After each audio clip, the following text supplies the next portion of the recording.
내가 두려워하는 그것이 내게 임하고, 제목으로 함께 말씀을 나누도록 하겠습니다. 욥은 자신이 가지고 있던 모든 것을 잃고 겨우 목숨만 부지하고 있었습니다.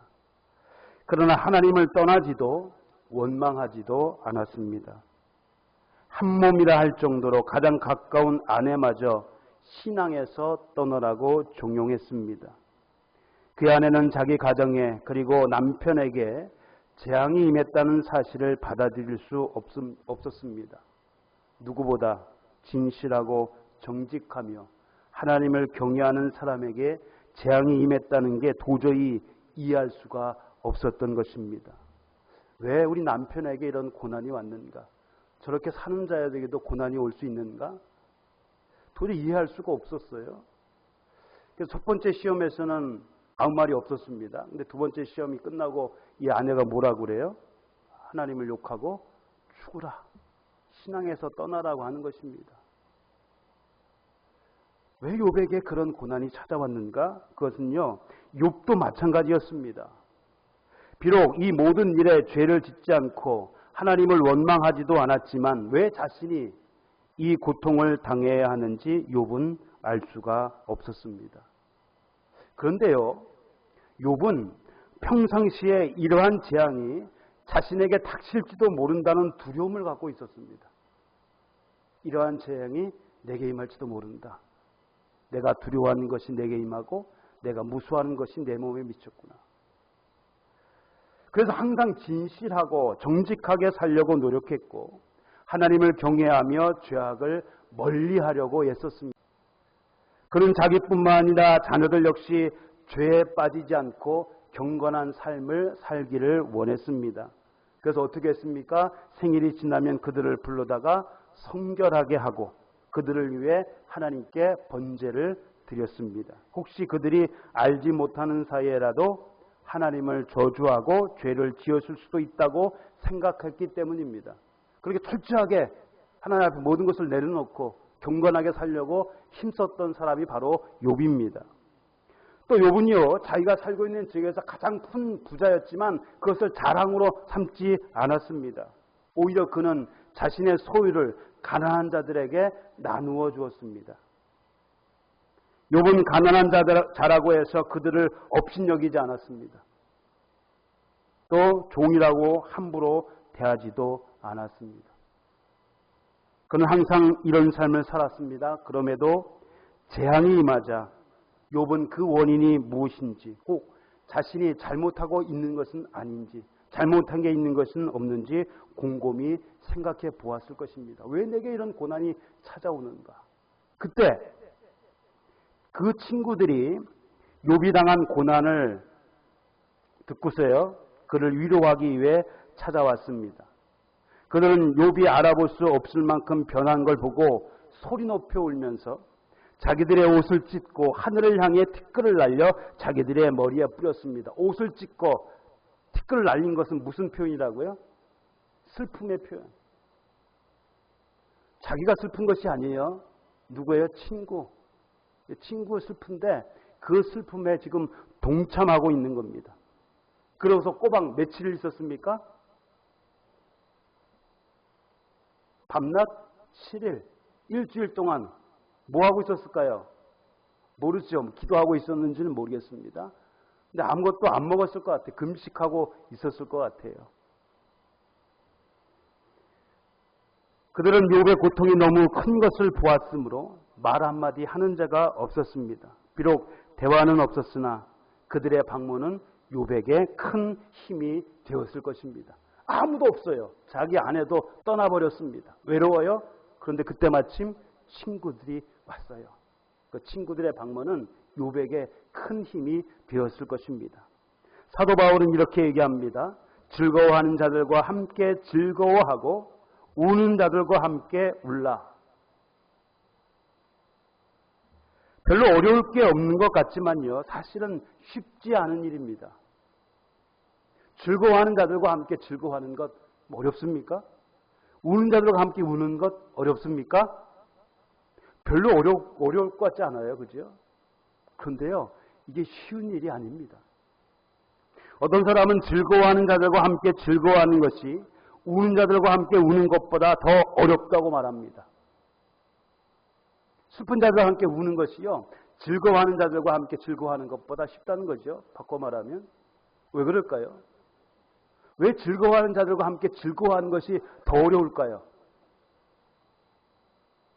이것이 바로 인간의 타락한 본성 때문입니다. 시기와 질투. 사촌이 땅을 사면 배가 아프다라는 속담이 있습니다. 그렇습니까? 고개를 끄덕이신 거 보니까 그런 것 같아요. 누가 뭐 샀다, 가까운 지인이 뭘 샀다 그러면 괜히 좀 시기심이 들고요, 질투심이 들고 또 경쟁심이 들어요. 대부분 사람들은요, 다른 사람이 잘 되는 걸 그리 좋아하지 않습니다. 성경의 기자들이 이런 것들을 경계하라고 권면하는 것을 보면 더욱 그렇습니다. 여러분, 성경의 기자, 독자들이 누굽니까? 이 성경의 독자들이 누구예요? 그리스도인들. 누가 성경을 읽습니까? 그리스도인들. 그들에게 뭐라고 얘기해요? 이렇게 얘기합니다. 즐거워하는 자들과 함께 즐거워하고 우는 자들과 함께 울라. 이것이 자연스러운 일이라면 권면할 필요도 없어요. 이게 잘 안 되니까 그런 거예요. 예수 그리스도를 믿는 사람들도 예외는 아니라는 것입니다. 내가 웃는 게 아니다 라는 그런 말 많이 들어보셨죠. 내가 웃고 있지만 웃는 게 아니에요. 속은 어떤지 모른다는 얘기죠. 겉으로는 함께 즐거워할 수 있으나 속이 어떤지는 하나님과 당사자밖에 모릅니다. 즐거워하면서도 겉으로는 참 즐거워하는 거 보이는데 속은 부글부글 끓고 있을 수도 있어요. 반대로 즐거운 일에 동참하는 것보다 슬픈 일에 참여하는 게 더 어렵다고 말하는 사람도 있습니다. 사람마다 다르겠지만 아무튼 즐거워하는 자들과 함께 즐거워하고 우는 자들과 함께 우는 것은요, 그리 쉬운 일이 아닙니다. 그럼에도 그리스도인들은 그 일을 감당해야 합니다. 세상 사람은 어떨지 몰라도 그리스도인들은 그렇게 하라는 거예요. 비록 자신은 슬프지만 즐거워하는 자를 만나면 같이 즐거워함으로써 그의 즐거움이 더 크게 해주어야 합니다. 또 자신에게 기쁘고 즐거운 일이 있어도 상대방에게 슬픈 일이 있으면 그 슬픔을 위로해주고 함께 나누어야 하는 것입니다. 즐거워하는 자들과 함께 즐거워하고, 내가 비록 슬프지만 즐거워하는 자들과 함께 즐거워함으로써 그 즐거움이 더 크게 만들어주는 것, 내가 비록 지금은 기쁘지만 슬픈 자들과 함께함으로, 그 슬픔과 함께함으로 그 슬픔을 나누는 것. 기쁨은 함께하면 뭐가 돼요? 기쁨을 함께하면 뭐가 돼요? 배가 되고, 슬픔을 함께하면 발이 되는 거예요. 그것이 곧 하나님의 자녀요, 예수 그리스도를 믿고 따르는 자들의 마땅한 삶이라는 겁니다. 그래서 권면하고 있어요. 그래서 욥의 친구들이요, 욥이 당한 고난을 듣고 뭐 하기 위해서 왔어요? 위로하기 위해서 왔어요. 보니까 잘 알아볼 수 없을 정도로 모습이 아주 몰골이 됐어요. 아주 처참하게 됐어요. 그러니까 어떻게 해요? 울고 자기 옷을 찢고 피를 날려서 자기 머리에 씌우고 함께 일주일 동안 금식하며 그의 고통을 함께 했습니다. 일주일 후 드디어 욥이 말문을 열었습니다. 그런데 뜻밖의 말이 그의 입에서 튀어나왔습니다. 무슨 말 했어요? 자기의 생일을 저주하며 울분을 토한 것입니다. 자기가 태어나나 생일을 저주했어요. 어찌하여 내가 태에서 죽어 나오지 아니하였던가? 어찌하여 내 어머니가 해산할 때 내가 숨지지 아니하였던가? 그렇지 아니하였던들 이제는 내가 평안히 누워서 자고 쉬었을 것이니 낙태되어 땅에 묻힌 아이처럼 나는 존재하지 않았겠고 빛을 보지 못한 아이들 같았을 것이다. 차라리 태어나지 않았으면 좋았을 것이다. 이런 고통을 당하지 않고 차라리 태어나지 않았으면 좋았을 것이다. 지금 그렇게 얘기하고 있는 겁니다. 나아가 욥은요, 자신이 죽기를 갈망했습니다. 욥기 3장 21절 23절을요 새 번역 성경으로 읽어보겠습니다. 이런 사람들은 죽기를 기다려도 죽음이 찾아와 주지 않는다. 그들은 보물을 찾기보다는 죽기를 더 바라다가 무덤이라도 찾으면 기뻐서 어쩔 줄 모르는데 어찌하여 하나님은 길 잃은 사람을 붙잡아 놓으시고 사방으로 그 길을 막으시는가. 죽고 싶어도 죽을 수가 없다는 거예요. 차라리 죽었으면 좋겠는데 그러지도 못한다는 거죠. 지금까지 욥은요, 이루 말할 수 없는 고통 가운데서도 원망이나 불평 없이 잘 참아왔습니다. 그러나 한계에 부딪혔습니다. 극심한 고통이 계속되었고 그 고통이 언제 끝날지도 모릅니다. 왜 이런 재앙이 임했는지 알 수 없었고 왜 이런 고난을 받아야 하는지도 몰랐습니다. 네가 이렇기 때문에 이렇게 고난을 받는다라고 하나님께서 알려주시면 그나마 참을 수 있을 거 아니에요. 네가 언제까지만 고난 받으면 그거는 안 받을 것이다. 날짜라도 알려주시면 그때가 좀 참고 기다리겠는데요. 모든 게 다 불투명해요. 언제 끝날지, 왜 내가 이런 고난을 받아야 하는지 알지 못했습니다. 이렇게 살 바에는 차라리 죽는 게 낫다. 그렇게 생각을 한 겁니다. 그래서 자기가 태어난 날을 저주하며 자기의 삶을 한탄했습니다. 어떤 고난과 역경도 이겨낼 것만 같았던 욥도요, 결국은 하나님께 원망과 불평을 쏟아내고 말았습니다. 인간은 완전한 인간은 없어요. 끝까지 참고 기다려야 되는데요. 얼마나 고통이 심한지, 그 왜 자신이 이런 고통을 받아야 되는지. 육체적인 고통보다요, 심적인 고통이 더했어요, 욥은요. 왜 내가 이런 고난을 받아야 되는지. 아무리 생각해도 내가 잘못한 것이 없는데 그렇게 하지 않으려고 노력했고 정직하게 살려고 힘썼고 하나님을 경외하며 악을 떠났는데 왜 내게 이런 고난이 오는가. 참다 어떻게 돼요? 폭발을 해버립니다. 그런데 이러한 불평은요, 광야 생활을 하던 이스라엘 백성의 불평과는 근본적으로 다릅니다. 그들의 불평은 하나님을 신뢰하지 않는 불신앙에서 비롯된 것입니다. 하나님 믿지 않는 불신앙에서 비롯된 불평이에요. 그러나 욥의 불평은요, 하나님의 뜻을 알지 못하는 데서 연유된 것입니다. 하나님을 경외하며 늘 진실하게 살려고 노력했고 죄악을 멀리하려 애를 썼음에도 불구하고 왜 고난을 받아야 하는가, 욥은 도저히 이해할 수가 없었습니다. 그런데 욥의 친구는요, 그 원인을 알고 있었습니다. 욥을 모르는데 욥의 친구들은 그 원인을 알고 있었어요. 물론 잘못 알고 있는 거죠. 뭐라고 얘기합니까? 생각하여 보라. 죄 없이 망한 자가 누구인가? 정직한 자의 끊어짐이 어디 있는가? 네가 지금 이렇게 고난을 받는 것은 네가 뭐예요? 너에게 죄가 있기 때문이다. 네가 정직하지 못했기 때문이다. 그렇게 지금 얘기하고 있는 겁니다. 그들의 주장에는 일면 타당성이 있습니다. 성경 원리가 그래요. 사람이 무엇으로 심든지 어떻게 해요? 그대로 거둔다. 심은 대로 거두는 거예요. 그 다음에 하나님께서 각 사람에게 어떻게 해요? 행한 대로 보응하신다. 그 친구들이 말이 맞죠? 성경의 보편적 원리예요. 그런데요, 이러한 원리는 대부분 인생의 종말에 적용이 됩니다. 무슨 말인가 하면 이 세상에 사는 동안은 그러한 원리가 적용되지 않을 수도 있다는 겁니다. 결국은 그렇게 되지만 그 전에는요, 그렇지 않을 수도 있다는 거예요. 욥이 바로 그렇습니다.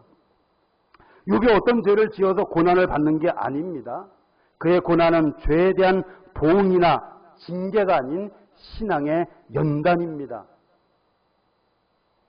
그 반대의 경우도 있습니다. 그 반대의 경우가 뭘까요? 욥이 고난을 받는 것은 그가 죄를 범했고 잘못을 했고 그래서 받는 게 아니에요. 신앙의 연단이라는 것이죠. 근데 그 반대의 경우도 있다는 겁니다. 그것이 바로 악인의 형통입니다. 악인의 형통. 성경의 원리에 맞습니까? 악인이 형통한 것이?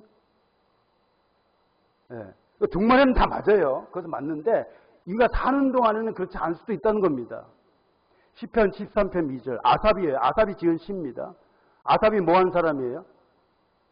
찬양대 찬양 대장입니다. 찬양대. 성전에서 찬양하는 사람들의 그 관련 비건 대장이에요. 근데 어떻게 했습니까? 내가 악인의 형통함을 받다. 이것 때문에요. 이 아삽이 시험에 들 뻔했어요. 성경의 보편적 원리에 따르면 악인은 어떻게 돼요? 심판을 받아야 되잖아요. 못 살고 징계를 받아 고난을 당해야 되는데요. 그 반대예요. 악인의 형통함을 보고 시험에 들 뻔했다. 그렇게 시편 13편에 고백을 하고 있어요. 어떤 자들은 마음이 정직하지 못하고 거만하며 심지어 하나님을 대적함에도 불구하고 오히려 부귀와 영화를 누린 사람이 있습니다. 하나님을 대적함에도 불구하고 부귀와 영화를 누린 사람이 있어요. 그들에게는요, 사람들이 흔히 당하는 고난이나 재앙도 없고요. 죽을 때 아무런 고통이 없습니다. 아무 걱정 없이 살다가 평안하게 생을 마감합니다. 아무 고통이 없어요. 걱정도 없고 근심도 없고. 그렇게 살다가 평안하게 죽어요.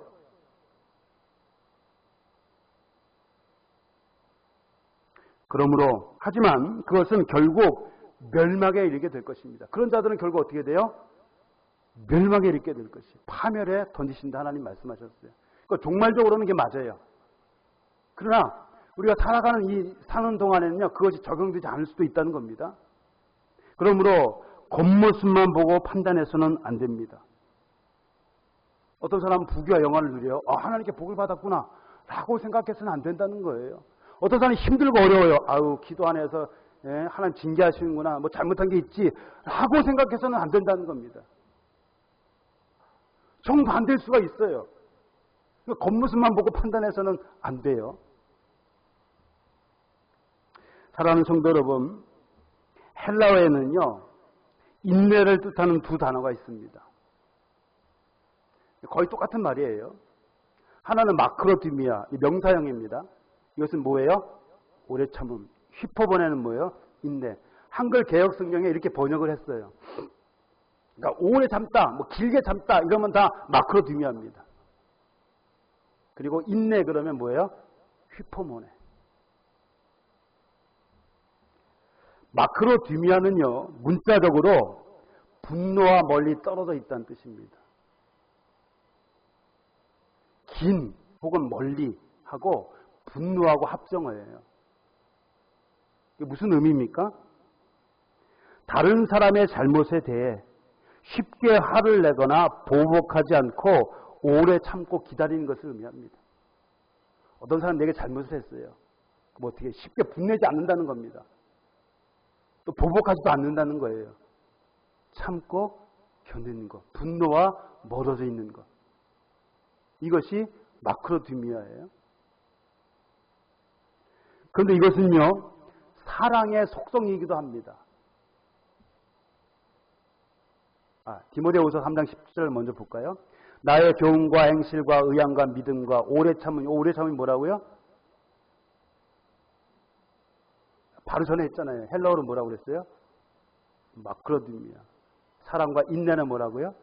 휘프모네. 예. 틀려요, 이게. 거의 비슷한 뜻인데 헬라어는 이게 틀리게 돼 있어요. 자, 이 마크로디미아는요, 사랑의 속성이기도 합니다. 사랑은 뭐예요? 오래 참고, 오래 참는 거예요. 또 성령의 열매이기도 합니다. 갈라디아서 5장 22절. 오직 성령의 열매는 사랑과 희락과 화평과 오래 참음. 이게 마크로디미아예요. 그리고 휘포모네는요, 모모 아래 머물다는 뜻입니다. 모모 아래 머물다. 어떤 어려운 상황에서도 굴하지 않고 끝까지 그 자리에 머물러 있는 거예요. 참고 견디는 것을 의미합니다. 야고보서 기자는요, 그런 삶의 본이 될 만한 사람들을 소개합니다. 어떤 사람들이 있는데 인내의 본이 된다는 거예요. 그러니까 그들의 인내를 어떻게 해요? 본받으라는 겁니다.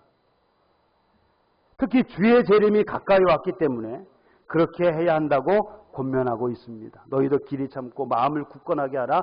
주의 강림. 이게 뭐예요? 주의 재림이 가까이 왔다. 그러니까 재림이 가까울수록 어떻게 해야 돼요? 참고 견뎌야 된다. 인내해야 된다는 거예요. 그러니까 인내의 본을 보인 사람들이 누군가? 첫 번째로 소개된 사람은요, 평범합니다. 누굴까요? 농부입니다. 농부. 농부가 인내의 본이 된다고요? 보세요. 야고보서 5장 7절 8절입니다. 그러므로 형제들아 주께서 강림하시기까지 길이 참으라. 이건 뭐예요? 마크로티미아. 동사형이지만 이제 명사형으로 이제 마크로티미아입니다. 보라 농부가 땅에서 나는 귀한 열매를 바라고 길이 참아 이른 비와 늦은 비를 보라. 참아 이른 비와 늦은 비를 기다리나니 너희도 길이 참고 마음을 굳건하게 하라. 주의 강림이 가까우니라. 이스라엘 농부들은요, 땅에서 나는 귀한 열매, 그 뭐예요? 귀한 열매는 뭐예요? 내가 심은 거예요. 포도 귀하잖아요. 자식 같잖아요, 그죠? 뭐 쌀 농사 하시는 분은 그 벼가 자식 같고요. 귀한 열매, 귀한 열매를 바라면서 이른 비와 늦은 비를 기다립니다. 그러니까 이스라엘 농부들은요, 이른 비와 늦은 비를 기다려요. 이른 비라고 하는 것은 파종할 때, 여러분 이스라엘은 언제 파종한다고 그랬습니까? 가을에 10월달 혹은 11월달에 우기가 오기 전에 파종을 해요. 그 다음에 다음에 3, 4월경에 내리는 비를 가리켜 늦은 비, 이건 추수하기 전에 내리는 비예요. 그래서 이른 비와 늦은 비가 적당한 때에 내려야 농사가 잘 되는 겁니다. 그런데요, 이것을 사람이 임의대로 할 수가 없어요. 요즘에는 그 농사하는 방법이 발전돼가지고 물이 없으면 어떻게 해요? 뭐 끌어 쓰잖아요, 그죠? 예, 끌어 써서 물 주고. 근데 그것도 한계가 있어요, 그죠? 비가 안 오면 그것도 안 돼요. 당시에는요, 이스라엘 지형이 그렇게 되지가 않았어요. 그래갖고 이스라엘은 반드시 이른 비와 늦은 비가 적당한 때에 내어줘야 돼요. 그래서 농부는요, 이것을 기다렸습니다. 하지만 농부들은 이런 비를 기다리면서요, 조급해하지 않습니다. 왜 그럴까요? 왜 조급해하지 않을까요?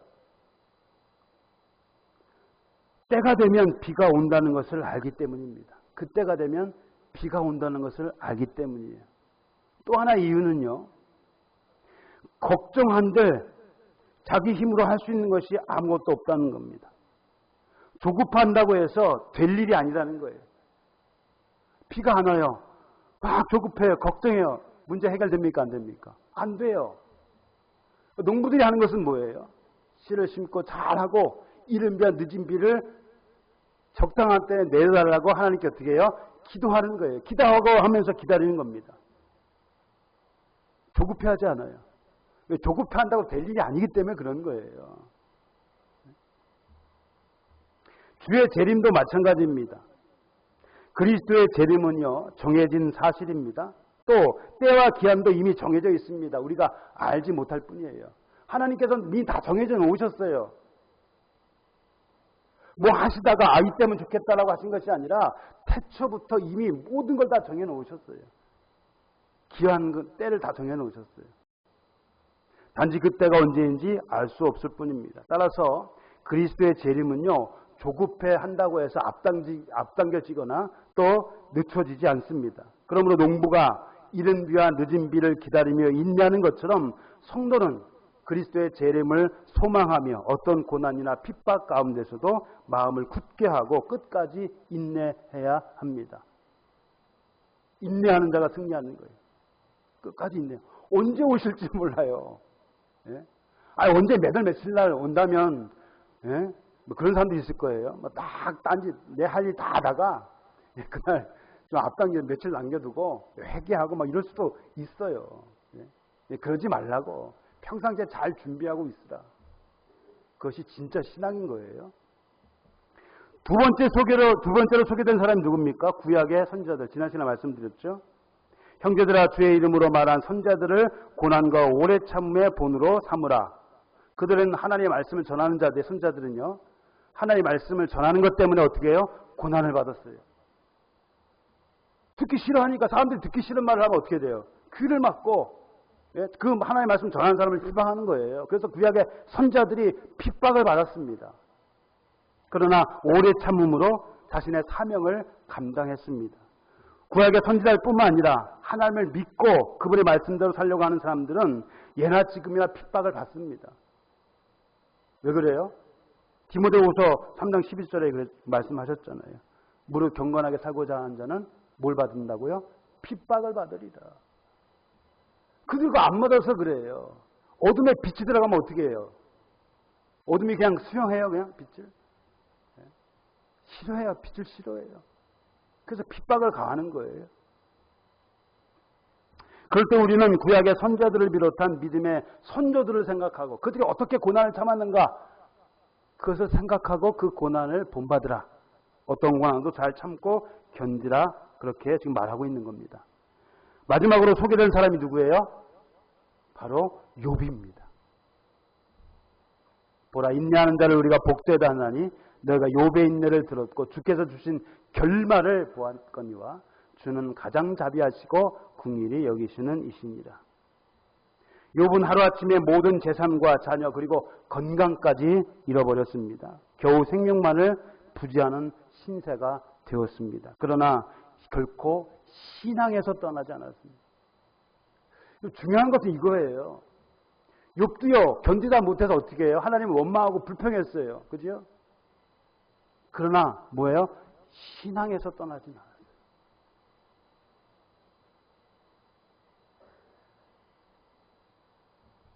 계속되는 고통과 불투명한 미래로 인해 하나님께 불평을 쏟아내긴 했지만 그래도 끝까지 신앙 안에서 머물러 있었습니다.